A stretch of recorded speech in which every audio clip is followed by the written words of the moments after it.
Perkembangan kasus pembunuhan pegawai Dinas Perhubungan Makassar yang terjadi pada 3 April 2022 lalu kini telah dilimpahkan ke Kejaksaan Negeri Makassar.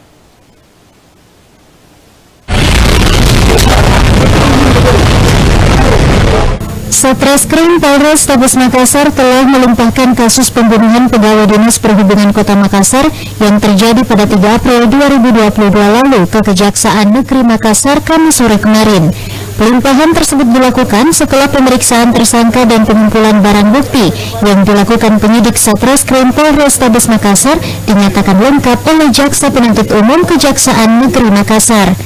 Kasus pelimpahan tersangka melibatkan mantan Kasat Pol PP Muhammad Iqbal Asnan, Asri selaku oknum pegawai Dinas Perhubungan Kota Makassar, serta dua tersangka lainnya Hairul Akmal dan Sulaiman, merupakan anggota kepolisian yang diduga telah melakukan penembakan.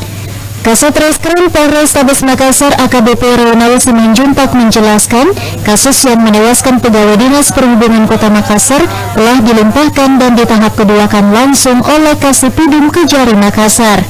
Jadi hari ini kita sudah menerima kedua dan langsung kita tahap keduakan untuk 4 tersangka 340 dengan 338 dengan tersangka korban yang mungkin.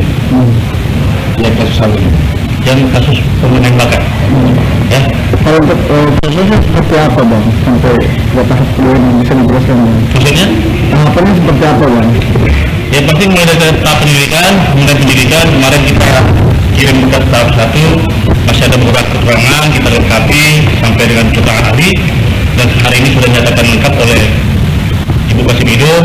Ya langsung kita tahap 2 kan di sini mengingat keamanan dan masih COVID. Sebelumnya, pengungkapan kasus pembunuhan yang melibatkan mantan pejabat Pemkot Makassar ini telah melalui tahap penyidikan hingga ke tahap penyidikan hingga berkas dinyatakan lengkap dan siap untuk disidangkan. Rusma Wandirana, Celebes TV.